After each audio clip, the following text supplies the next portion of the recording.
24 ਤੇ ਅਸੀਂ ਜਿਹੜੀ ਗੱਲਬਾਤ ਕਰ ਰਹੀ ਹੈ ਕਿ ਗੁਰਦੁਆਰਾ ਸਾਹਿਬ ਜਿਹੜਾ ਸੌਣ ਦੇ ਵਿੱਚ ਆਇਆ ਉਹ ਕਿਸ ਤਰ੍ਹਾਂ ਗੁਰੂ ਸਾਹਿਬ ਜੀ ਨੇ ਆਪਣਾ ਜਿਹੜਾ ਯੋਗਦਾਨ ਪਾਇਆ ਕਿ ਸਰਬ ਕਲਾ ਸੰਪੂਰਨ ਜੋ ਗੁਰੂ ਸਾਡੇ ਹੋਏ ਆ ਰੱਬ ਦਾ ਰੂਪ ਪਰਮਾਤਮਾ ਨੇ ਆਪ ਉਹਨਾਂ ਨੂੰ ਭੇਜਿਆ ਮਨੁੱਖਤਾ ਦੇ ਉਧਾਰ ਦੇ ਲਈ ਔਰ ਉਹਨਾਂ ਨੇ ਸਿੱਖਾਂ ਦੇ ਲਈ ਜਿਹੜੀ ਦੇਣ ਦਿੱਤੀ ਆ ਉਸ ਦੀ ਆਪਾਂ ਗੱਲ ਕਰ ਰਹੇ ਹਾਂ। ਸੋ ਗੁਰੂ ਹਰਗੋਬਿੰਦ ਪਾਤਸ਼ਾਹ ਜੀ ਦਾ ਤੁਸੀਂ ਇਤਿਹਾਸ ਸਰਵਣ ਕੀਤਾ ਕਿ ਉਹਨਾਂ ਨੇ ਕਿਸ ਤਰ੍ਹਾਂ ਸਾਡੇ ਉੱਤੇ ਪਰਉਪਕਾਰ ਕੀਤੇ ਹਨ, ਕੀ ਸਾਨੂੰ ਦੇਣ ਦਿੱਤੀ ਹੈ। ਸੋ ਖਾਲਸਾ ਜੀ ਗੁਰੂ ਹਰਰਾਏ ਸਾਹਿਬ ਜੀ ਗੱਦੀ ਗੁਰੂ ਹਰਰਾਏ ਸਾਹਿਬ ਨੂੰ ਮਿਲ ਗਈ ਆ ਜੀ। ਗੁਰੂ ਹਰਗੋਬਿੰਦ ਸਾਹਿਬ ਜੀ ਦੇ ਪੁੱਤਰੇ ਲੱਗਦੇ ਆ ਜੀ, ਬਾਬਾ ਗੁਰਦਿੱਤਾ ਜੀ ਦੇ ਪੁੱਤਰ ਨੇ ਜੀ। ਇਹ ਸਵਾਲ ਜਿਹੜਾ ਇਸ ਸਵਾਲ ਤੋਂ ਪਹਿਲਾਂ ਇੱਕ ਗੱਲ ਮੈਂ ਜੋੜ ਦੇਵਾਂ। ਹੁਣ ਜਦੋਂ ਅਸੀਂ ਗੁਰੂ ਨਾਨਕ ਸਾਹਿਬ ਦੀਆਂ 10 ਜੋਤਾਂ ਦੀ ਗੱਲ ਕਰਦੇ ਹਾਂ ਜੀ, ਗੁਰੂ ਹਰਗੋਬਿੰਦ ਸਾਹਿਬ ਸੱਚੇ ਪਾਤਸ਼ਾਹ ਜੀ ਮਹਾਰਾਜ ਜੀ ਦਾ ਪ੍ਰਕਾਸ਼ 1595 ਦਾ 1606 ਚ ਗੁਰਤਾ ਤੇ ਬਿਰਾਜਮਾਨ ਹੋਏ ਨੇ ਜੀ। ਉਮਰ ਕਿੰਨੀ ਹੈ? 11 ਸਾਲ ਸੰਸਾਰਕ ਉਮਰ। ਤੇ ਗੁਰੂ ਹਰਰਾਏ ਸਾਹਿਬ ਦਾ 1630 ਦਾ ਗੁਰਤਾ ਤੇ ਬਿਰਾਜਮਾਨ ਹੋਏ ਨੇ 1644 ਚ। ਅਸ਼ਟਮ ਬਲਬੀਰਾ ਅਸੀਂ ਸਾਰੇ ਕਹਿੰਦੇ ਬਾਲਾ ਪ੍ਰੀਤਮ ਹੈ। 1656 ਦਾ ਪ੍ਰਕਾਸ਼ ਹੈ, 1661 ਚ ਗੁਰਤਾ ਤੇ ਬਿਰਾਜਮਾਨ ਹੋ ਜਾਂਦੇ ਨੇ। ਹੁਣ ਜਦੋਂ ਅਸੀਂ ਧੰਨ ਗੁਰੂ ਗੋਬਿੰਦ ਸਿੰਘ ਸਾਹਿਬ ਸੱਚੇ ਪਾਤਸ਼ਾਹ ਜੀ ਮਹਾਰਾਜ ਜੀ ਦੀ ਗੱਲ ਕਰਦੇ ਹਾਂ ਉਦੋਂ ਉਹਨਾਂ ਦਾ 1666 ਦਾ ਪ੍ਰਕਾਸ਼ ਹੈ ਤੇ 1675 ਵਿੱਚ 11 ਨਵੰਬਰ ਨੂੰ ਧੰਨ ਗੁਰੂ ਤੇਗ ਬਹਾਦਰ ਸਾਹਿਬ ਦੀ ਸ਼ਹਾਦਤ ਹੁੰਦੀ ਹੈ ਤੇ 1675 ਚ ਗੁਰਤਾ ਤੇ ਬਿਰਾਜਮਾਨ ਹੁੰਦੇ ਨੇ। ਅੱਜ ਕਈ ਵਾਰੀ ਸਵਾਲ ਖੜੇ ਹੁੰਦੇ ਨੇ, ਅਸਲ ਦੇ ਵਿੱਚ ਗੁਰੂ ਸਾਹਿਬਾਨ ਗੁਰੂ ਨਾਨਕ ਦੀਆਂ ਜੋਤਾਂ ਨੇ। ਅੱਜ ਵੀ ਸਾਡੇ ਕੋਲ ਇਹੋ ਜਿਹੇ ਬੱਚੇ ਨੇ, ਤੁਸੀਂ ਜੇ ਟੀਵੀ ਪ੍ਰੋਗਰਾਮ ਦੇਖੋ 5 ਸਾਲ ਦੇ ਬੱਚੇ ਕਿੱਦਾਂ ਦਾ ਮਿਊਜ਼ਿਕ ਤੇ ਗਾਣੇ ਗਾ ਰਹੇ ਨੇ। 5 ਸਾਲ ਦੇ ਬੱਚੇ ਕੋਈ ਸੋਚ ਵੀ ਨਹੀਂ ਸਕਦਾ ਕਿਸ ਤਰ੍ਹਾਂ ਦਾ ਡਾਂਸ ਕਰਦੇ ਨੇ, ਲੱਕ ਮਟਕਾ ਰਹੇ ਨੇ। ਉਹਨਾਂ ਨੂੰ ਜੇ ਇਹੀ ਬੱਚੇ ਜਿਹੜੇ ਗਾਣੇ ਗਾ ਸਕਦੇ ਆ, ਚਾਹੇ ਉਹ ਗੰਦੇ ਗਾਉਂਦੇ ਨੇ, ਪਰ ਉਹਨਾਂ ਨੂੰ ਜੋ ਮਾਂ ਪਿਓ ਨੇ ਦਿੱਤਾ ਉਹੀ ਉਹਨਾਂ ਨੇ ਦਿੱਤਾ ਨਾ ਦੁਨੀਆ ਨੂੰ। ਤੇ ਇਵੇਂ ਹੀ ਗੁਰੂ ਸਾਹਿਬਾਨ ਦੇ ਸਮੇਂ ਤੇ ਗੁਰੂ ਹਰਗੋਬਿੰਦ ਸਾਹਿਬ ਦੀ ਪਰਵਰਿਸ਼ ਧੰਨ ਗੁਰੂ ਅਰਜਨ ਸਾਹਿਬ ਨੇ ਕੀਤੀ ਇਸ ਤਰ੍ਹਾਂ ਸੀ ਕਿ 11 ਸਾਲ ਦੀ ਉਮਰ 'ਚ ਉਹ ਸਮਰੱਥ ਨੇ ਸਿੱਖਾਂ ਦੀ ਅਗਵਾਈ ਕਰਨ ਲਈ, ਉਹ ਸਮਰੱਥ ਨੇ ਮੀਰੀ ਪੀਰੀ ਦੇ ਸਿਧਾਂਤ ਨੂੰ ਪ੍ਰਗਟ ਕਰਨ ਦੇ ਲਈ। ਗੁਰੂ ਹਰਰਾਏ ਸਾਹਿਬ ਸੱਚੇ ਪਾਤਸ਼ਾਹ ਜੀ ਮਹਾਰਾਜ, ਹੁਣ ਦੇਖੋ ਜਿੱਥੇ ਕੋੜੀ ਘਰ ਤੇ ਦਵਾਖਾਨੇ ਗੁਰੂ ਅਰਜਨ ਸਾਹਿਬ ਨੇ ਸਥਾਪਿਤ ਕੀਤੇ ਨੇ, ਏਸ਼ੀਆ ਦਾ ਸਭ ਤੋਂ ਵੱਡੇ ਵੈਦ ਜਿਹੜੇ ਨੇ ਉਹ ਧੰਨ ਗੁਰੂ ਹਰਰਾਏ ਸਾਹਿਬ ਨੇ। ਜਦੋਂ ਦਾਰਾ ਸ਼ਿਕੋਹ ਨੂੰ ਸ਼ੇਰ ਦੀ ਮੁੱਛ ਦਾ ਵਾਲ ਖੜਾ ਦਿੱਤਾ ਔਰੰਗਜ਼ੇਬ ਨੇ, ਜਦੋਂ ਉਹਨਾਂ ਦੇ ਵੈਦਾਂ ਨੇ ਕਿਹਾ ਵੀ ਦਵਾਈਆਂ ਜਿਹੜੀਆਂ ਨੇ ਉਹ ਤੇ ਸਾਡੇ ਕੋਲ ਤੇ ਹੈ ਹੀ ਨਹੀਂ, ਉਹ ਦਵਾਈਆਂ ਸਿਰਫ ਇੱਕੋ ਹੀ ਵੈਦ ਦੇ ਕੋਲ ਨੇ। ਉਹ ਵੈਦ ਨੇ ਜਿਹੜੇ ਆਦ ਵਿਆਦ ਤੇ ਉਪਾਦ ਤਿੰਨਾਂ ਦਾ ਇਲਾਜ ਕਰਦੇ ਨੇ, ਧੰਨ ਗੁਰੂ ਹਰਰਾਏ ਸਾਹਿਬ ਸੱਚੇ ਪਾਤਸ਼ਾਹ ਜੀ ਮਹਾਰਾਜ ਉਹਨਾਂ ਦੇ ਕੋਲ ਨੇ। ਹੁਣ ਦੇਖੋ ਗੁਰੂ ਘਰ ਦੀ ਉਦਾਰਤਾ। ਉਹ ਵਿਅਕਤੀ ਜਿਹੜਾ ਸਿੱਖੀ ਦਾ ਦੁਸ਼ਮਣ ਹੋਵੇ, ਉਹ ਆਜਿਜ਼ ਹੋ ਕੇ ਜਿਹਨੇ ਹਮਲੇ ਕਰਵਾਏ ਹੋਣ, ਗੁਰੂ ਘਰ ਦੇ ਨਾਲ ਲੜਾਈਆਂ ਲੜੀਆਂ ਹੋਣ, ਆਜਿਜ਼ ਹੋ ਕੇ ਜਦੋਂ ਬੇਨਤੀ ਭੇਜਦਾ ਤੇ ਇੱਕ ਲੌਂਗ ਜਿਹੜਾ ਵੱਡਾ ਸੀ, ਗਜ ਮੋਤੀ ਤੇ ਬੜੀ ਵੱਡੇ ਸਾਈਜ਼ ਦੀ ਹਰੜ ਜਿਹੜੀ ਸਿਰਫ ਧੰਨ ਗੁਰੂ ਹਰਰਾਏ ਸਾਹਿਬ ਦੇ ਦਵਾਖਾਨੇ ਸੀ, ਗੁਰੂ ਸਾਹਿਬ ਨੇ ਸਾਰਾ ਸਮਾਨ ਔਰੰਗਜ਼ੇਬ ਦੇ ਬੱਚੇ ਨੂੰ ਬਚਾਉਣ ਦੇ ਲਈ ਭੇਜ ਦਿੱਤਾ ਸੀ। ਔਰ ਦੂਜੀ ਗੱਲ, ਕਿਤੇ ਸਿੱਖਾਂ ਨੂੰ ਭੁਲੇਖਾ ਰਹਿ ਜਾਵੇ, ਧੰਨ ਗੁਰੂ ਹਰਰਾਏ ਸਾਹਿਬ ਨੇ ਵੀ ਕਿਲਾ ਬਣਾਇਆ ਜਿਹੜਾ ਪਤਾਲਗੜ੍ਹ ਦਾ ਕਿਲਾ ਆ, ਫਪਾਲ ਪਿੰਡ ਦੇ ਵਿੱਚ ਹੈ। ਧੰਨ ਗੁਰੂ ਹਰਰਾਏ ਸਾਹਿਬ ਫੌਜੀ ਵਰਦੀ 'ਚ ਰਹਿੰਦੇ ਸੀ, ਸ਼ਿਕਾਰ ਨੂੰ ਜਾਂਦੇ ਸੀ ਤੇ ਸ਼ਿਕਾਰ ਜਿਉਂਦਾ ਫੜ ਕੇ ਲਿਆ ਕੇ ਆਪਣੀ ਰੱਖ ਵਿੱਚ ਰੱਖਦੇ ਸੀ। ਅੱਜ ਅਸੀਂ ਗੁਰਦੁਆਰਾ ਸਾਹਿਬ ਤੇ ਪੱਥਰ ਲਾ ਰਹੇ ਹਾਂ, ਲੇਕਿਨ ਗੁਰੂ ਹਰਰਾਏ ਸਾਹਿਬ ਨੇ এনवायरमेंट ਲਈ ਆਪਾਂ ਗੱਲ ਕੀਤੀ ਹੈ ਨਾ ਕਿ ਗੁਰੂ ਸਾਹਿਬ ਨੇ ਸਾਨੂੰ ਕੀ ਦਿੱਤਾ, এনवायरमेंट ਨੂੰ ਸੁਖਾਲਾ ਬਣਾਉਣ ਦੇ ਲਈ ਦਰਖਤ ਲਵਾਏ ਨੇ। ਗੁਰੂ ਹਰਰਾਏ ਸਾਹਿਬ ਤੇ ਵੀ ਹਮਲੇ ਹੋਏ ਨੇ। ਇਹ ਇਤਿਹਾਸਕ ਗੱਲ ਆ, ਇਹ ਤੇ ਮੈਂ ਜ਼ਰੂਰ ਗੱਲ ਕਰਨੀ ਚਾਹੂੰਗਾ। ਸਭ ਤੋਂ ਪਹਿਲੀ ਵਾਰੀ ਦਿੱਲੀ ਤੋਂ ਜ਼ਾਲਮ ਖਾਨ ਨੂੰ ਭੇਜਿਆ ਗਿਆ, ਲੇਕਿਨ ਜਦੋਂ ਉਹ ਦਿੱਲੀ ਤੋਂ ਚੱਲਿਆ ਰਾਹ ਦੇ ਵਿੱਚ ਉਹਨੇ ਕਿਤੇ ਕੱਚਾ ਮਾਸ ਖਾ ਲਿਆ, ਉਹਦੇ ਸੂਲ ਉੱਠਿਆ, ਉਹ ਅੱਲਾ ਨੂੰ ਪਿਆਰਾ ਹੋ ਗਿਆ। ਦੂਜੀ ਵਾਰੀ ਜਿਹੜਾ ਹਮਲਾ ਦੁਰੀਦੇ ਖਾਨ ਨੂੰ ਭੇਜਿਆ ਗਿਆ, ਦੁਰੀਦੇ ਖਾਨ ਰਾਤ ਨੂੰ ਜਦੋਂ ਸੁੱਤਾ ਪਿਆ ਸੀ, ਫੌਜ 'ਚ ਝਗੜਾ ਹੋ ਗਿਆ, ਉੱਠ ਕੇ ਛਡਾਉਣ ਲੱਗਾ ਤੇ ਆਪਣੇ ਹੀ ਬੰਦਿਆਂ ਦੇ ਵਿੱਚ ਆ ਕੇ ਉਹ ਮਾਰਿਆ ਗਿਆ। ਤੀਜੀ ਵਾਰੀ ਸਹਾਰਨਪੁਰ ਤੋਂ ਨਾਹਰ ਖਾਨ ਨੂੰ ਭੇਜਿਆ ਗਿਆ, ਉਹਦੀ ਫੌਜ 'ਚ ਬਿਮਾਰੀ ਪੈ ਗਈ ਤੇ ਉਹ ਵੀ ਡਰਦਾ ਪਿੱਛੇ ਮੁੜ ਗਿਆ। सिर उपर ठाडा गुरसूरा नानक ताके कारज पूरा। सतगुरु साहब ने फौजा रखियां ने, पहाड़ी राजे एक बारी आ गए गुरु साहब दी हजूरी दे विच आए इदां भी असीं ते श्रद्धालु हां गुरु घर दे, पर साडे मल इदां दे ने, साडी फौज इदां दी है। उन्होंने गुरु साहब नूं सुणाउणा शुरू कर दिता, ठीक है जी। तो गुरु साहब ने कहा भी इदां करदे आपां मल अखाड़ा ला लैंदे आ। मल अखाड़ा ला के जदों पहाड़ी राजिਆਂ ਦੇ मल्लां नूं गुरु साहब के मल्लां ने पछाड़ दिता तो उन्होंने समझ आ गई, क्योंकि गुरु हरगोबिंद साहब सच्चे पातशाह जी महाराज जी ने हुक्म लाया सी कि तुसीं 2200 की फौज रखनी है। गुरु साहब ने रखी। एनवायरनमेंट नूं गुरु साहब ने संभालिया। दवाखाना गुरु साहब का एशिया का सब तो वधिया दवाखाना है। हुण इत्थे जदों असीं गुरु हरराय साहब दे कीते हुए कामां नूं देखदे हां ते उसे लड़ी दे विच जिहनूं आपां आरंभ विच गल कीती है कि गुरुद्वारा साहब साडी जिंदगी दे सर्वपੱਖੀ विकास की गल करदा, ना कि एक पक्ष की गल करदा। हुण औरंगजेब ने सुनेहा भेजिया दरबार च आओ। गुरु साहब ने जवाब बड़ा प्यारा भेजिया, इतिहास विच लिखिया होया। जुर्त देखो गुरु साहब दी, हम स्यो तुम स्यो नहीं किश काम, राखे नहीं मुल्क देने नहीं दाम। औरंगजेब मैनू तेरे नाल कोई काम नहीं ते तैनू भी साडे नाल कोई काम नहीं होना चाहिए। जेड़ी जमीन ते असी बैठे हैं, गुरु हरगोबिंद साहब सच्चे पातशाह जी महाराज जी ने यह जमीन मुल लैके नगर वसाया।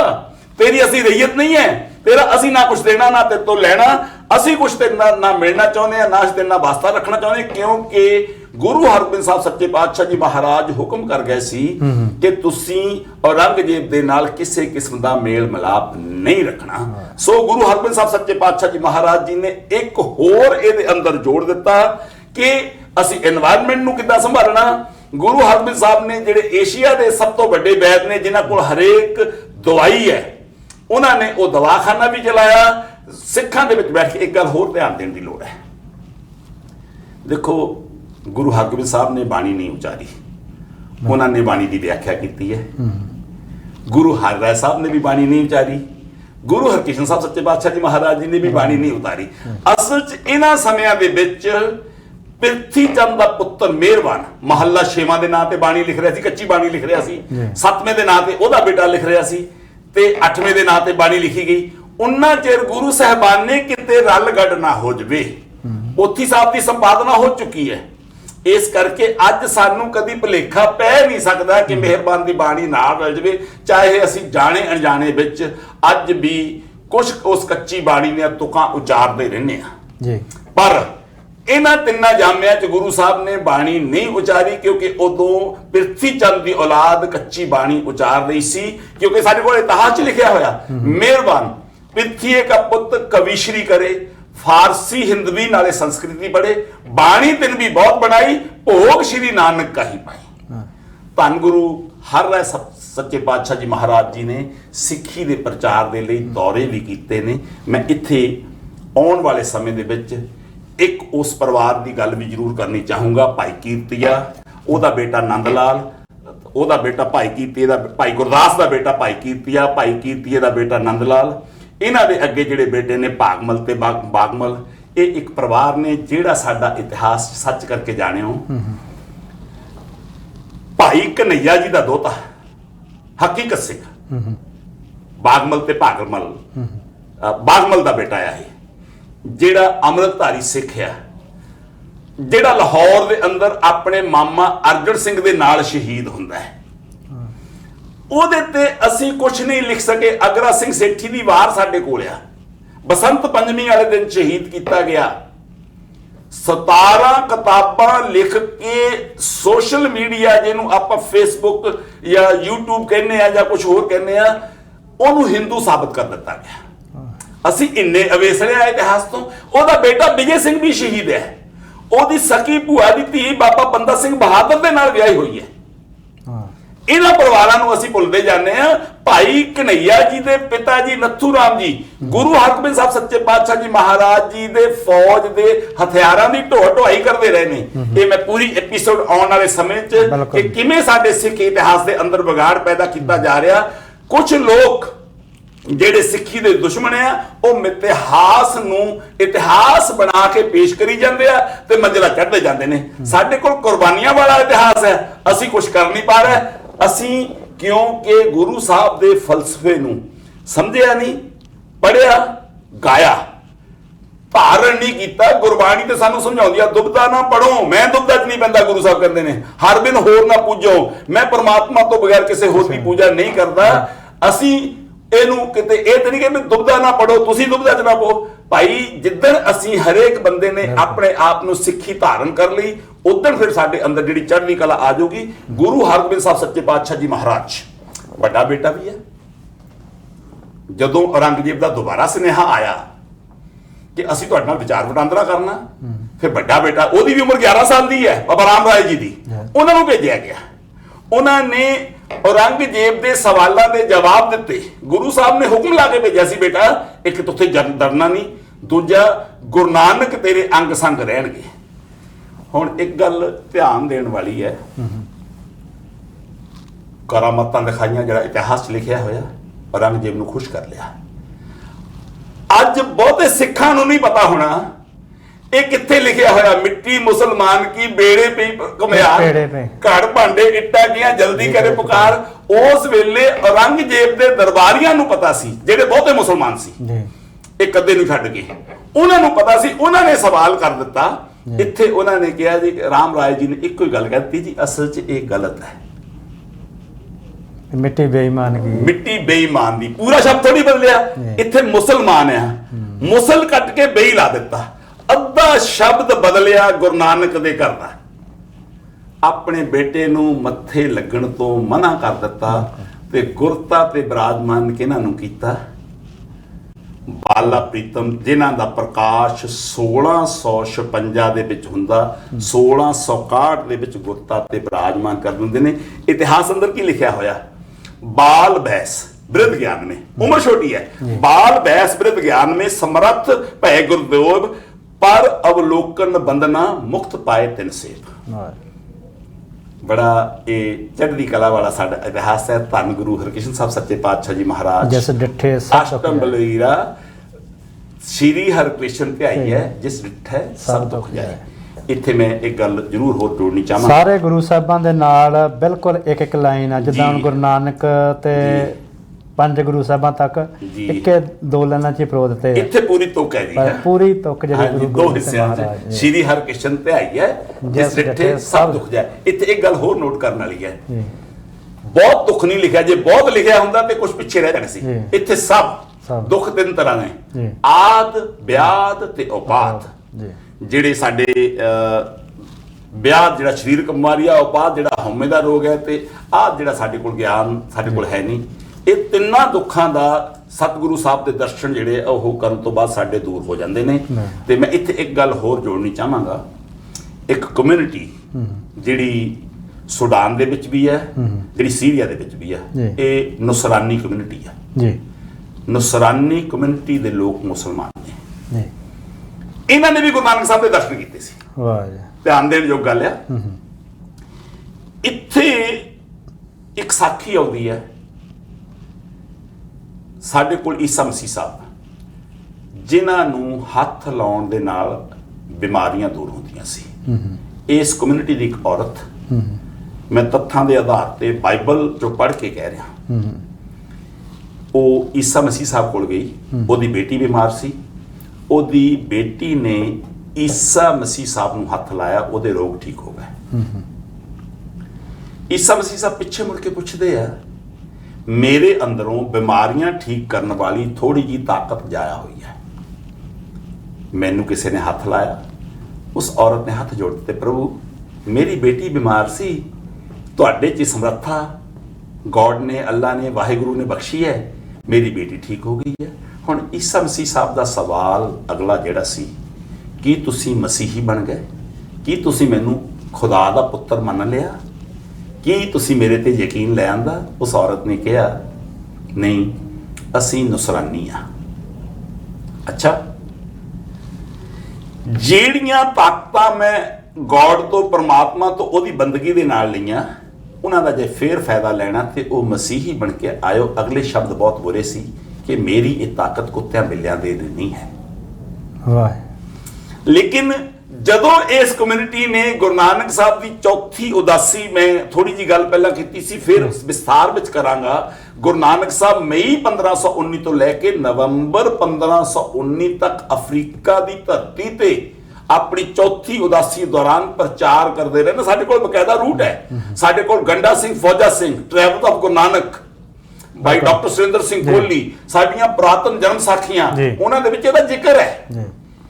ਇਸ ਕਮਿਊਨਿਟੀ ਨੇ ਜਦੋਂ ਗੁਰੂ ਨਾਨਕ ਸਾਹਿਬ ਦੇ ਦਰਸ਼ਨ ਕੀਤੇ ਤੇ ਗੁਰੂ ਨਾਨਕ ਸਾਹਿਬ ਨੇ ਬਖਸ਼ਿਸ਼ ਕਰ ਦਿੱਤੀ। ਅੱਜ ਇਸ ਕਮਿਊਨਿਟੀ ਦੇ ਕੁਝ ਲੋਕ ਨੇ ਜਿਹੜੇ ਅੱਲਾਹੁ ਅਕਬਰ ਕਹਿਣ ਤੋਂ ਪਹਿਲਾਂ ਇੱਕ ਓਂਕਾਰ ਕਹਿੰਦੇ ਨੇ। ਗੁਰੂ ਨਾਨਕ ਸਾਹਿਬ ਨੇ ਨਾ ਰੰਗ ਦੇਖਿਆ, ਨਾ ਉਹਨਾਂ ਦੀ ਜਾਤ ਦੇਖੀ, ਬਸ ਉਸ ਅੱਲਾ, ਉਸ ਪਰਮਾਤਮਾ, ਉਸ ਇੱਕ ਓਂਕਾਰ ਦੇ ਨਾਲ ਉਹਨਾਂ ਨੂੰ ਵੀ ਜੋੜ ਦਿੱਤਾ। ਇਹ ਵੀ ਇੱਕ ਇਤਿਹਾਸਕ ਸੱਚਾਈ ਹੈ ਕਿ ਨਸਰਾਨੀ ਕਮਿਊਨਿਟੀ ਦੇ ਲੋਕ ਜਿਹੜੇ ਨੇ, ਧੰਨ ਗੁਰੂ ਨਾਨਕ ਸਾਹਿਬ ਸੱਚੇ ਪਾਤਸ਼ਾਹ, ਸਾਨੂੰ ਸ਼ੱਕ ਨਹੀਂ ਕਰਨਾ ਚਾਹੀਦਾ ਕਿਉਂਕਿ ਸਾਡੇ ਕੋਲ ਵੀ ਹੈ।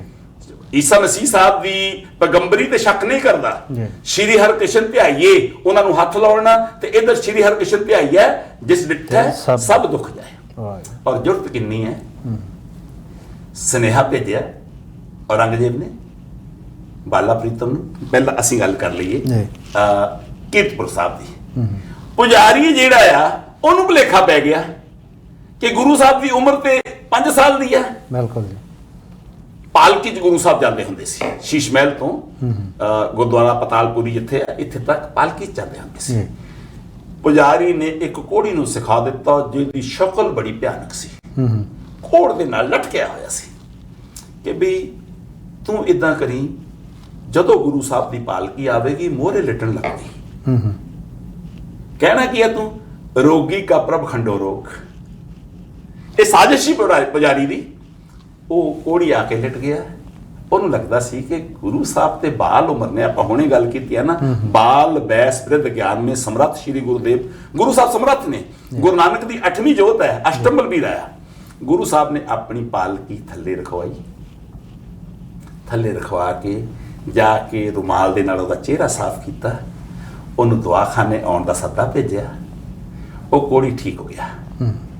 ਹੁਣ ਜਿੱਦਣ ਉਹਨੇ ਜਾਣਾ ਸੀ ਵਿਦਿਆ ਹੋ ਕੇ, ਪੰਡਤ ਹੈ, ਗੁਰੂ ਸਾਹਿਬ ਪੁੱਛਦੇ ਨੇ, ਪੰਡਤ ਜੀ ਤੁਹਾਡੇ ਸਰੀਰ ਦਾ ਕੋੜ ਤੇ ਅਸੀਂ ਦੂਰ ਕਰ ਦਿੱਤਾ ਹੈ, ਲੇਕਿਨ ਜਿਹੜਾ ਤੁਹਾਡੇ ਮਨ ਦਾ ਕੋੜ ਆ, ਜਿਹੜਾ ਤੁਸੀਂ ਜਾਤ ਪਾਤ ਦਾ ਅਹੰਕਾਰ ਲੈ ਕੇ ਤੁਰੇ ਫਿਰਦੇ ਹੋ, ਲੰਗਰ 'ਚ ਪ੍ਰਸ਼ਾਦਾ ਤੁਸੀਂ ਨਹੀਂ ਛਕਿਆ, ਦੂਜਿਆਂ ਨੂੰ ਆਪਣੇ ਵਰਗਾ ਤੁਸੀਂ ਨਹੀਂ ਸਮਝਦੇ, ਉਹ ਮੈਨੂੰ ਦੱਸੋ ਕਦੋਂ ਦੂਰ ਕਰਨਾ ਹੈ। ਗੁਰੂ ਨਾਨਕ ਦਾ ਘਰ ਤੇ ਇਹੋ ਕਹਿੰਦਾ, ਜਾਤ ਜਨਮ ਨਹਿ ਪੁੱਛੀਐ, ਸੱਚ ਕਰ ਲਿਓ ਬਤਾਏ, ਸਾ ਜਾਤ ਸਾ ਪਤ ਹੈ ਜਿਹੇ ਕਰਮ ਕਮਾਏ। ਇੱਥੇ ਜਾਤ ਕਰਮਾਂ ਦੇ ਨਾਲ ਮੈਂ ਬਾਰ-ਬਾਰ ਇਹ ਗੱਲ ਕਰਨਾ, ਗੁਰੂ ਨਾਨਕ ਦਾ ਘਰ ਜਾਤਾਂ ਪਾਤਾਂ ਤੋਂ ਰਹਿਤ ਹੈ। ਇੱਥੇ ਜਾਤ ਆ ਜਿਹੜੀ ਉਹ ਕਰਮਾਂ ਦੇ ਨਾਲ ਬੱਝੀ ਹੋਈ ਹੈ। ਜਾਤ ਕਾ ਗਰਭ ਨਾ ਕਰ ਮੋਰ ਖਵਾਰਾ, ਇਸ ਜਾਤ ਤੇ ਉਪਜੇ ਬਹੁਤ ਬਕਾਰਾ। ਹੁਣ ਇੱਕ ਹੋਰ ਘਟਨਾ ਜਿਹਦਾ ਮੈਂ ਜ਼ਿਕਰ ਕਰਨਾ ਚਾਹਾਂਗਾ, ਤੇ ਉਹ ਲੰਮਾ ਦੇਸ਼ ਇੱਕ ਇਲਾਕਾ ਪੈਂਦਾ, ਇਹ ਮੁਲਤਾਨ ਤੋਂ ਅੱਗੇ ਪੈਂਦਾ। ਇੱਥੋਂ ਸੰਗਤਾਂ ਪੈਦਲ ਆਉਂਦੀਆਂ ਹੁੰਦੀਆਂ ਸੀ। ਗੁਰੂ ਹਰਕ੍ਰਿਸ਼ਨ ਸਾਹਿਬ ਸੱਚੇ ਪਾਤਸ਼ਾਹ ਜੀ ਮਹਾਰਾਜ ਜੀ ਦੀ ਕੀਰਤੀ ਸੁਣ ਕੇ ਬਹੁਤ ਸੰਗਤਾਂ ਆਈਆਂ। ਇੱਕ ਜਸਵੰਤ ਰਾਏ ਨਾਮ ਦਾ ਚੋਰ ਵੀ ਆ ਗਿਆ। ਕੀਰਤਪੁਰ ਸਾਹਿਬ ਆ ਕੇ ਉਹਨੇ ਬੜਾ ਸਮਾਨ ਇਕੱਠਾ ਕਰ ਲਿਆ। ਜਦੋਂ ਸੰਗਤਾਂ ਗੁਰੂ ਦੇ ਦਰਸ਼ਨ ਨੂੰ ਜਾਣ, ਉਹ ਪਿੱਛੋਂ ਆਪਣਾ ਕੰਮ ਕਰ ਲਿਆ ਕਰੇ। ਉਹਨੇ ਥੈਲੇ ਭਰ ਲਏ। ਥੈਲੇ ਭਰ ਕੇ ਹੁਣ ਉਹਨੂੰ ਲੱਗਿਆ ਵੀ ਹੁਣ ਚੋਰੀ ਤਾਂ ਬਥੇਰੀ ਕਰ ਲਈ ਹੈ, ਰੱਜ ਕੇ ਕਰ ਲਈ ਹੈ, ਕਿਉਂ ਨਾ ਜਾਂਦਾ ਜਾਂਦਾ ਗੁਰੂ ਦੇ ਦਰਸ਼ਨ ਵੀ ਕਰ ਚਲੀਏ। ਜਾ ਕੇ ਗੁਰੂ ਹਰਕ੍ਰਿਸ਼ਨ ਸਾਹਿਬ ਸੱਚੇ ਪਾਤਸ਼ਾਹ ਜੀ ਮਹਾਰਾਜ ਜੀ ਨੂੰ ਮੱਥਾ ਟੇਕ ਦਿੱਤਾ। ਗੁਰੂ ਸਾਹਿਬ ਪੁੱਛਦੇ, ਗੁਰੂ ਸਾਹਿਬ ਨੇ ਜਿਹੜਾ ਸ਼ਬਦ ਉਚਾਰਿਆ ਨਾ, ਚੋਰ ਕੀ ਹਾਮਾ ਭਰੇ ਨਾ ਕੋਈ, ਚੋਰ ਕੀਆ ਚੰਗਾ ਕਿਉਂ ਹੋਏ। ਰਾਜਾ ਰਾਮ ਰੋਪੜੀਆ ਸੁਣ ਰਹਿ ਗਿਆ, ਮੈਂ ਇੱਥੇ ਚੋਰੀ ਕਰਦਾ, ਗੁਰੂ ਤੇ ਮੇਰੇ ਮਨ ਦੀਆਂ ਕਹਿ ਰਿਹਾ। ਉਹੀ ਰਾਜਾ ਰਾਮ, ਉਹੀ ਜਿਹੜਾ ਜਸਵੰਤ ਰਾਏ ਚੋਰ ਆ, ਉਹ ਸਮਾਨ ਲੈ ਕੇ ਗੁਰੂ ਦੇ ਦਰ ਤੇ ਖੜ ਗਿਆ। ਮੇਰੇ ਕੋਲੋਂ ਭੁੱਲ ਬੜੀ ਵੱਡੀ ਹੋਈ ਆ, ਜਿਹਦਾ ਵੀ ਸਮਾਨ ਮੈਂ ਚੋਰੀ ਕੀਤਾ ਮੈਨੂੰ ਬਖਸ਼ ਦਿਓ, ਮੈਂ ਗੁਰੂ ਦੇ ਘਰ ਦਾ ਕੁੱਕਰ ਹੈ। ਉਹ ਜਸਵੰਤ ਰਾਏ ਵੀ ਪ੍ਰਚਾਰਕ ਧੰਨ ਗੁਰੂ ਹਰਕ੍ਰਿਸ਼ਨ ਸਾਹਿਬ ਸੱਚੇ ਪਾਤਸ਼ਾਹ ਜੀ ਮਹਾਰਾਜ ਜੀ ਨੇ ਲਾਇਆ। ਗੁਰੂ ਨਾਨਕ ਸਾਹਿਬ ਦੇ ਘਰ ਦਾ ਜਿਹੜਾ ਸੰਦੇਸ਼ ਹੈ, ਦੁਨੀਆ ਦੇ ਕਿਸੇ ਵੀ ਧਰਮ ਨੇ ਗੁਰੂ ਨਾਨਕ ਤੋਂ ਪਹਿਲਾਂ ਔਰਤ ਨੂੰ ਸਤਿਕਾਰ ਨਹੀਂ ਜੇ ਦਿੱਤਾ। ਕੋਈ ਪੈਰ ਦੀ ਜੁੱਤੀ ਕਹਿ ਰਿਹਾ, ਕੋਈ ਇਹਨੂੰ ਨਾਮੁਕੰਮਲ ਵਸਤੂ ਕਹਿ ਰਿਹਾ, ਕੋਈ ਇਹ ਕਹਿ ਰਿਹਾ ਹੈ ਕਿ ਜੇ ਮੈਂ ਆਪਣੇ ਧਰਮ ਦੇ ਵਿੱਚ ਔਰਤਾਂ ਨੂੰ ਸ਼ਾਮਲ ਕਰ ਲਿਆ ਮੇਰੇ ਧਰਮ ਦੀ ਉਮਰ ਘਟ ਜਾਣੀ ਹੈ। ਬਿਲਕੁਲ ਇਹ ਸਾਰਾ ਕੁਝ ਕਿਹਾ ਜਾ ਰਿਹਾ ਗੁਰੂ ਨਾਨਕ ਤੋਂ ਪਹਿਲੇ ਧਰਮਾਂ ਦੇ ਅੰਦਰ। ਸਿਰਫ ਧੰਨ ਗੁਰੂ ਨਾਨਕ ਸਾਹਿਬ ਸੱਚੇ ਪਾਤਸ਼ਾਹ ਜੀ ਮਹਾਰਾਜ ਜੀ ਦਾ ਇਹ ਫਰਮਾਨ ਹੈ, ਭੰਡ ਜੰਮੀਏ ਭੰਡ ਨਮੀਏ ਭੰਡ ਮੰਗਣ ਵਿਆਹ, ਭੰਡੋ ਹੋਵੇ ਦੋਸਤੀ ਭੰਡੋ ਚੱਲੇ ਦਾ, ਭੰਡ ਮੂਆ ਭੰਡ ਭਾਲੀਏ, ਭੰਡ ਹੋਵੇ ਬੰਧਾਨ, ਸੋ ਕਿਉ ਮੰਦਾ ਆਖੀਐ ਜਿਤ ਜੰਮੈ ਰਾਜਾਨ। ਇਹਦੀਆਂ ਅਗਲੀਆਂ ਤੁਕਾਂ ਤੇ ਧਿਆਨ ਦਿਓ। ਭੰਡੋ ਹੀ ਭੰਡ ਉਪਜੈ ਭੰਡੇ ਬਾਜ ਨਾ ਕੋਏ, ਨਾਨਕ ਭੰਡੋ ਬਾਰਾ ਏਕੋ ਸੱਚਾ ਸੋਏ। ਏਕੋ ਅਕਾਲ ਪੁਰਖ ਅੱਲਾ ਵਾਹਿਗੁਰੂ ਜਿਹੜਾ ਸਦੀਵੀ ਹੈ, ਆਦ ਸੱਚ ਜੁਗਾਦ ਸੱਚ ਹੈ ਵੀ ਸੱਚ, ਨਾਨਕ ਹੋਸੀ ਵੀ ਸੱਚ ਹੈ ਜਿਹੜਾ, ਉਹੀ ਹਮੇਸ਼ਾ ਦੇ ਲਈ ਹੈ। ਬਿਲਕੁਲ ਰਾਜਾ ਰਾਮ ਰੋਪੜੀਆ ਇਹ ਸੰਦੇਸ਼ ਇਸ ਸੰਸਾਰ ਨੂੰ ਔਰਤ ਦਾ ਸਤਿਕਾਰ ਕਰਨ ਦੇ ਲਈ, ਔਰਤ ਦੇ ਸਤਿਕਾਰ ਦੇ ਵਿੱਚ ਇਹ ਸ਼ਬਦ ਮੇਰੇ ਸਤਿਗੁਰੂ ਧੰਨ ਗੁਰੂ ਨਾਨਕ ਸਾਹਿਬ ਸੱਚੇ ਪਾਤਸ਼ਾਹ ਜੀ ਮਹਾਰਾਜ ਜੀ ਨੇ ਉਚਾਰੇ ਨੇ। ਜੀ ਇਹਦਾ ਇੰਪਲੀਮੈਂਟੇਸ਼ਨ ਦੇਖੋ ਗੁਰੂ ਨਾਨਕ ਦੇ ਸਮੇਂ ਤੋਂ ਹੋ ਰਿਹਾ। ਇੱਥੇ ਗੁਰੂ ਹਰਿਰਾਏ ਸਾਹਿਬ ਸੱਚੇ ਪਾਤਸ਼ਾਹ ਜੀ ਮਹਾਰਾਜ ਜੀ ਦੇ ਦਰਬਾਰ ਦੇ ਵਿੱਚ ਰੋਪੜ ਦਾ ਇੱਕ ਸ਼ਾਹੂਕਾਰ ਜਿਹਦਾ ਨਾਮ ਰਾਜਾ ਰਾਮ ਰੋਪੜੀਆ ਆ, ਉਹ ਆ ਗਿਆ। ਇਹਨਾਂ ਦਾ ਪਰਿਵਾਰ ਰੋਪੜ ਦੇ ਵਿੱਚ ਕੁੜੀਆਂ ਮਾਰਨ ਦੇ ਲਈ ਜਿਹੜਾ ਬਦਨਾਮ ਸੀ, ਦਰਬਾਰ ਦੇ ਗੇਟ ਤੇ ਆਇਆ। ਗੁਰੂ ਹਰਕ੍ਰਿਸ਼ਨ ਸਾਹਿਬ ਸੱਚੇ ਪਾਤਸ਼ਾਹ ਜੀ ਮਹਾਰਾਜ ਨੇ ਹੱਥ ਉੱਪਰ ਕਰਕੇ, ਰਾਜਾ ਰਾਮ ਇਹ ਗੁਰੂ ਨਾਨਕ ਦਾ ਘਰ ਹੈ। ਗੁਰੂ ਨਾਨਕ ਦੇ ਘਰ ਨੇ ਔਰਤ ਨੂੰ ਸਤਿਕਾਰ ਦਿੱਤਾ, ਇਸਤਰੀ ਜਾਤੀ ਦਾ ਮਾਣ ਵਧਾਇਆ, ਤੁਸੀਂ ਤੇ ਕੁੜੀਆਂ ਮਾਰਦੇ ਹੋ। ਗੁਰੂ ਨਾਨਕ ਦੇ ਦਰਬਾਰ ਵਿੱਚ ਵੜਨ ਦੀ ਤੁਹਾਨੂੰ ਆਗਿਆ ਨਹੀਂ ਜੀ। ਹੁਣ ਭਰੀ ਸੰਗਤ ਦੇ ਵਿੱਚ ਇਹ ਗੱਲ ਕਹਿ ਦਿੱਤੀ। ਰਾਜਾ ਰਾਮ ਰੋਪੜੀਆ ਜਿੱਥੇ ਦਰਬਾਰ ਲੱਗਿਆ ਸੀ ਜੋੜਿਆਂ ਦੇ ਵਿੱਚ ਲੰਮਾ ਪੈ ਗਿਆ। ਸਤਿਗੁਰੂ ਇਹ ਗੁਨਾਹ ਤੇ ਸਾਡੇ ਪਰਿਵਾਰ ਤੋਂ ਹੋਇਆ, ਬਖਸ਼ਿਸ਼ ਕਰੋ, ਅਸੀਂ ਇਸ ਗੁਨਾਹ ਤੋਂ ਛੁਟਕਾਰਾ ਕਿਵੇਂ ਪਾ ਸਕਦੇ ਹਾਂ। ਗੁਰੂ ਹਰਕ੍ਰਿਸ਼ਨ ਸਾਹਿਬ ਸੱਚੇ ਪਾਤਸ਼ਾਹ ਜੀ ਮਹਾਰਾਜ ਜੀ ਨੇ ਰਾਜਾ ਰਾਮ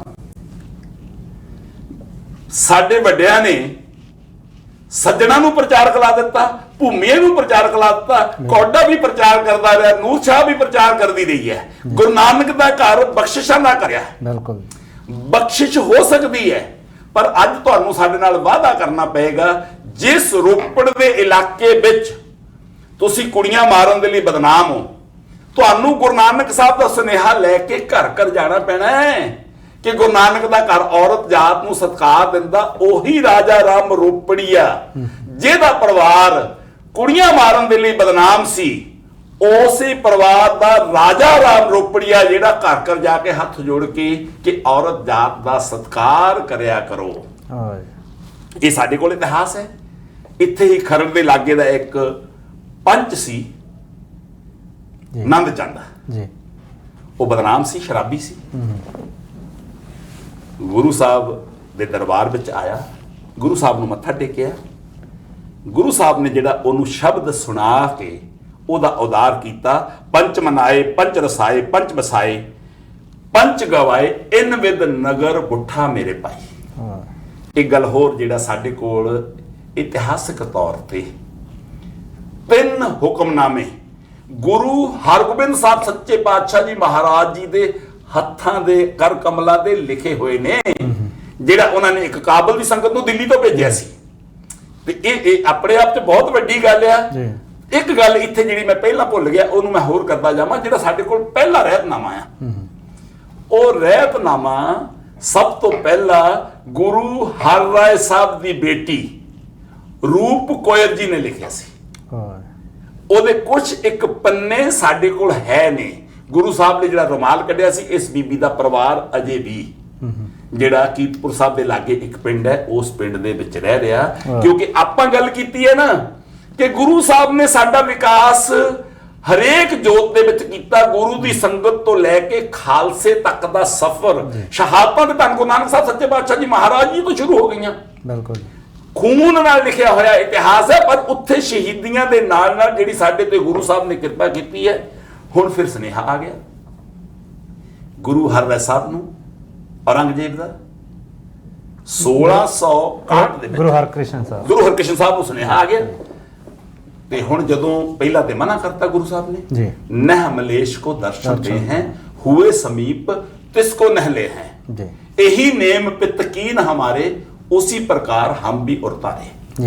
ਅਸੀਂ ਮਲੇਸ਼ ਨੂੰ ਦਰਸ਼ਨ ਨਹੀਂ ਦੇਣਾ, ਇਹ ਸਾਡੇ ਪਿਤਾ ਜੀ ਦਾ ਹੁਕਮ ਹੈ। ਸਾਡੇ ਪਿਤਾ ਜੀ ਨੂੰ ਉਹਨਾਂ ਦੇ ਦਾਦਾ ਜੀ ਦਾ ਹੁਕਮ, ਧੰਨ ਗੁਰੂ ਹਰਗੋਬਿੰਦ ਸਾਹਿਬ ਦਾ ਹੁਕਮ ਹੈ। ਪਰ ਜਦੋਂ ਗਿਆਨ ਦੀ ਗੱਲ ਹੋਈ, ਜਿਹੜਾ ਮਿਰਜ਼ਾ ਰਾਜਾ ਜੈ ਸਿੰਘ ਆ ਜੀ, ਮਿਰਜ਼ਾ ਰਾਜਾ ਜੈ ਸਿੰਘ ਗੁਰੂ ਘਰ ਦਾ ਪ੍ਰੇਮੀ ਹੈ। ਇਹਦੇ ਪਿੱਛੇ ਵੀ ਇੱਕ ਇਤਿਹਾਸਕ ਗੱਲ ਆ ਬਹੁਤ ਵੱਡੀ ਜੀ।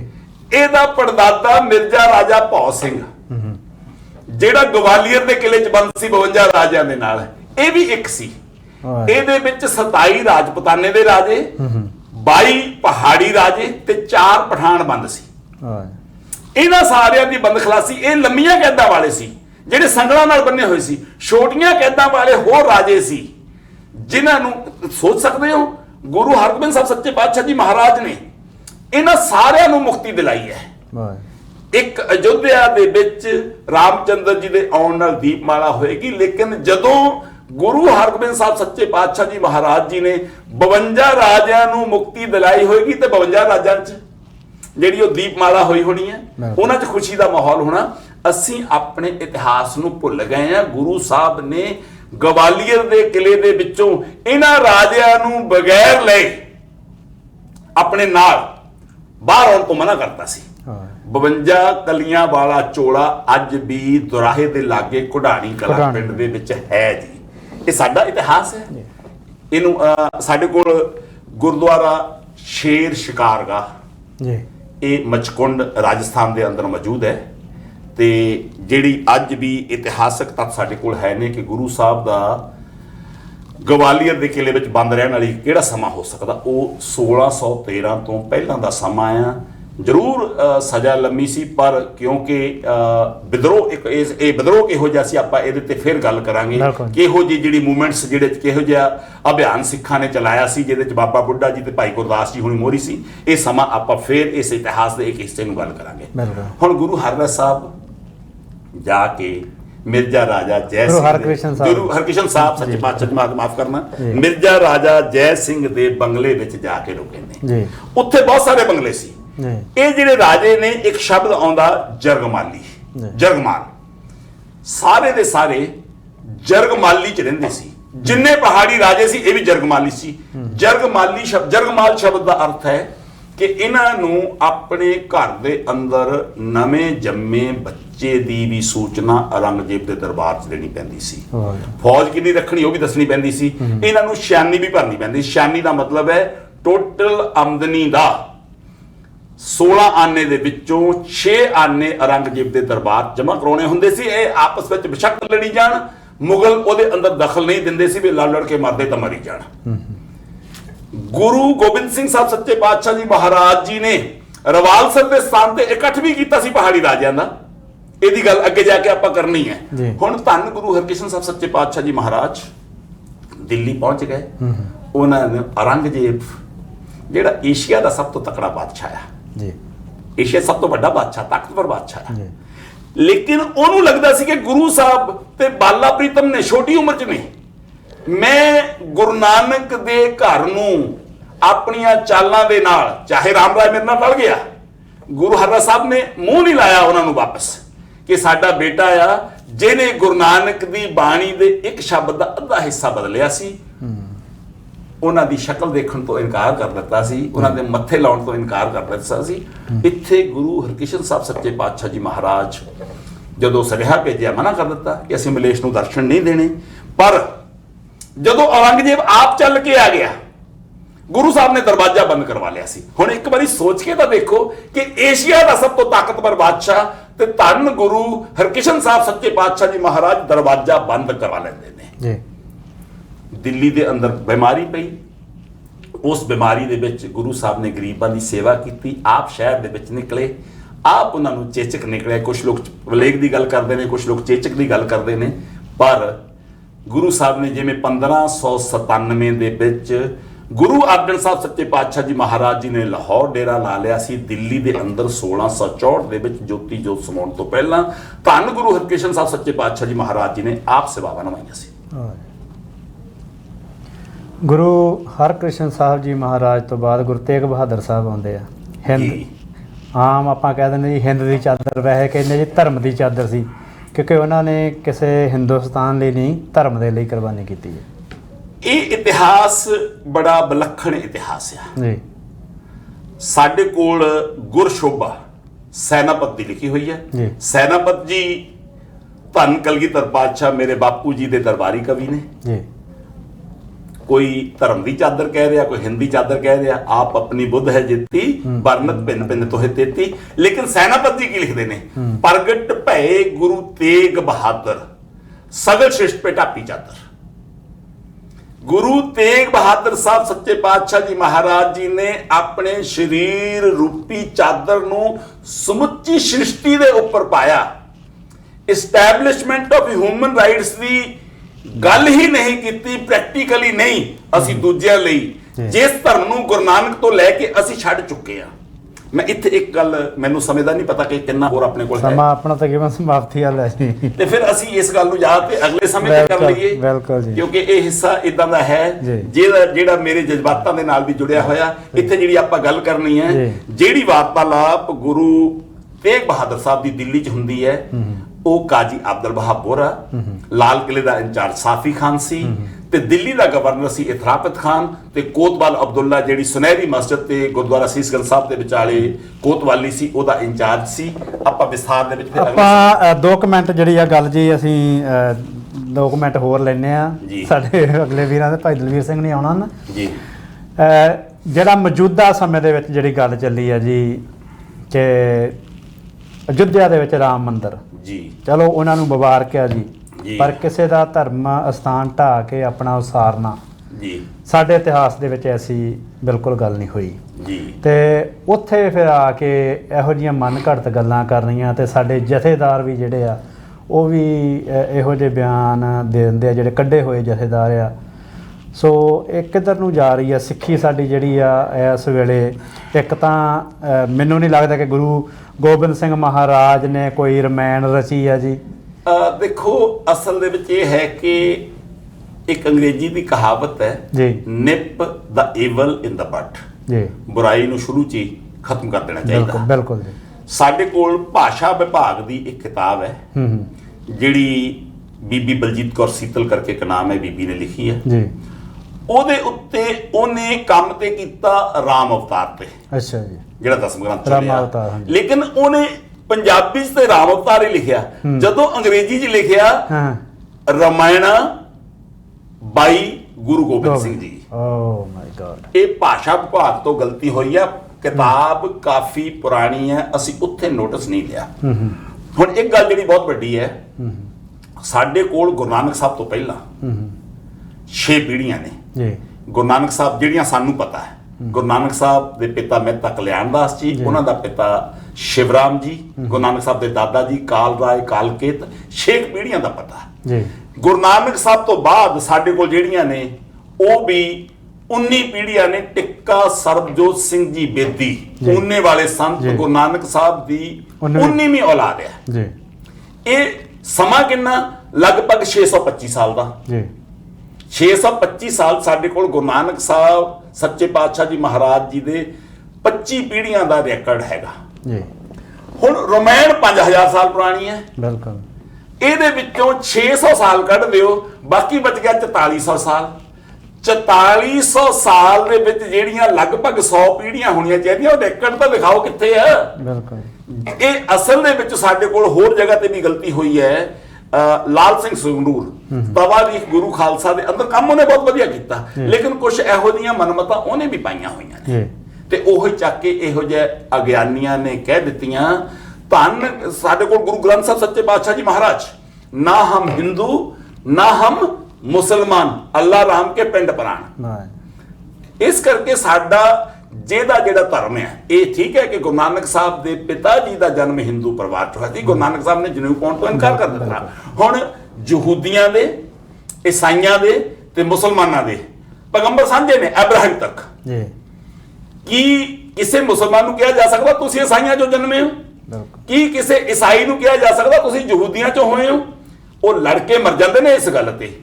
ਅਸੀਂ ਕਿਉਂਕਿ ਸਪਸ਼ਟ ਨਖੇੜਾ ਸਾਨੂੰ ਧੰਨ ਗੁਰੂ ਗ੍ਰੰਥ ਸਾਹਿਬ ਸੱਚੇ ਪਾਤਸ਼ਾਹ ਜੀ ਮਹਾਰਾਜ ਕਰਵਾਉਂਦੇ ਨੇ ਕਿ ਅਸੀਂ ਨਾ ਜਨੇਊ ਦੇ ਧਾਰਨੀ ਆ, ਨਾ ਅਸੀਂ ਵੇਦ ਪੜ੍ਹਦੇ ਆ, ਨਾ ਅਸੀਂ ਕਿਸੇ ਵਿਅਕਤੀ ਨੂੰ ਆਪਣਾ ਰੱਬ ਕਰਕੇ ਮੰਨਦੇ ਆ। ਸਾਡਾ ਰੱਬ ਤੇ ਉਹ ਹੈ ਜਿਹੜਾ ਗੁਰੂ ਨਾਨਕ ਸਾਹਿਬ ਨੇ ਮੂਲ ਮੰਤਰ ਸਾਨੂੰ ਬਖਸ਼ਿਸ਼ ਕੀਤੀ ਹੈ। ਇਸ ਕਰਕੇ ਇਹੋ ਜਿਹੇ ਅਗਿਆਨੀ ਜਿਹੜੇ, ਮੈਂ ਤੇ ਖੁੱਲੇ ਸ਼ਬਦਾਂ 'ਚ ਕਹਿਣਾ ਚਾਹੁੰਦਾ, ਜਿਨ੍ਹਾਂ ਨੇ ਆਪਣਾ ਜ਼ਮੀਰ ਟੁਕੜਿਆਂ ਦੀ ਖਾਤਰ RSS ਕੋਲ ਵੇਚਿਆ ਹੋਇਆ, ਉਹ ਇਹੋ ਜਿਹੀਆਂ ਗੱਲਾਂ ਕਰਦੇ ਨੇ, ਇਹਦੀ ਨਿੰਦਾ ਕਰਨੀ ਚਾਹੀਦੀ। ਬਿਲਕੁਲ ਜੀ। ਔਰ ਜਿਸ ਤਰ੍ਹਾਂ ਸੋਹਣ ਸਿੰਘ ਜੀ ਖਾਲਸਾ ਉਹਨਾਂ ਨੇ ਕਿਹਾ ਹੈ, ਮੇਰੇ ਖੁਦ ਦੇ ਵੀ ਵਿਚਾਰ ਇਹੋ ਜਿਹੇ ਆ। ਅਸੀਂ ਮੋਦੀ ਨੂੰ ਤਾਂ ਕੀ ਰੋਕਾਂਗੇ, ਸਾਡੇ ਆਪਣੇ ਹੀ ਸਿੱਖਾਂ ਦੇ ਘਰ ਜੰਮੇ ਕਾਮਰੇਡ ਜਿਹੜੇ ਆ ਉਹ ਅਖਾਉਤੀ ਦਸਮ ਗ੍ਰੰਥ ਲਿਖਦੇ ਆ, ਔਰ ਉਹਨਾਂ ਨੂੰ ਕੋਈ ਹੱਕ ਨਹੀਂ ਹੈ ਇਹਨਾਂ ਚੀਜ਼ਾਂ ਦਾ, ਕਿਉਂਕਿ ਉਹ ਤਾਂ ਜੋ ਮਰਜ਼ੀ ਕਹੀ ਜਾਣ, ਬਗਾਨੇ ਆ। ਸਾਡੇ ਆਪਣੇ ਜਿਹੜੇ ਇਹਨਾਂ ਚੀਜ਼ਾਂ ਨੂੰ, ਜਿੱਥੇ ਗੁਰੂ ਸਾਹਿਬ ਦੀ ਮੋਹਰ ਲੱਗੀ ਆ, ਉਹਨਾਂ ਬਾਣੀਆਂ ਨੂੰ ਮੰਨਣ ਤੋਂ ਇਨਕਾਰੀ ਆ। ਉਹਨਾਂ ਨੇ ਗੁਰੂ ਗ੍ਰੰਥ ਸਾਹਿਬ ਖੁਦ ਨਹੀਂ ਪੜ੍ਹਿਆ, ਔਰ ਇਹੋ ਜਿਹੀਆਂ ਬਾਣੀਆਂ ਦੇ ਉੱਤੇ ਕਿੰਤੂ ਪਰੰਤੂ ਕਰਦੇ ਆ ਕਿ ਜਿਹੜੀਆਂ ਕਦੇ ਪੜ੍ਹ ਸੁਣਨ ਦੇ ਸਮਰੱਥੀ ਨਹੀਂ ਹਨ, ਕਿਉਂਕਿ ਬਹੁਤ ਤਗੜੀ ਬੁੱਧੀ ਚਾਹੀਦੀ ਆ। ਸੋ ਗੁਰੂ ਸਾਹਿਬ ਦੇ ਅੱਗੇ ਅਰਦਾਸ ਬੇਨਤੀ ਆ ਕਿ ਇਹੋ ਜਿਹੇ ਲੋਕਾਂ ਨੂੰ ਸਮੱਤ ਬਖਸ਼ਣ ਔਰ ਸਿੱਖੀ ਦਾ ਬੋਲਬਾਲਾ ਕਰਾਉਣ। ਸਾਡੀ ਤਾਂ ਇਹੋ ਹੀ ਅਰਦਾਸ ਬੇਨਤੀ ਹੈ। ਸੋ ਅੱਜ ਦਾ ਪ੍ਰੋਗਰਾਮ ਆਸ ਹੈ ਕਿ ਤੁਸੀਂ ਪਸੰਦ ਕੀਤਾ ਹੋਵੇਗਾ ਜੀ। ਤੁਸੀਂ ਸਾਨੂੰ ਫੇਸਬੁੱਕ, YouTube ਦੇ ਉੱਤੇ ਜਾਂ ਲਾਈਵ ਤੁਸੀਂ ਵੇਖਿਆ ਤਾਂ ਜ਼ਰੂਰ ਆਪਣੇ ਕਮੈਂਟ ਕਰਕੇ ਦੱਸਣਾ ਜੀ ਕਿਹੋ ਜਿਹਾ ਪ੍ਰੋਗਰਾਮ ਲੱਗਾ।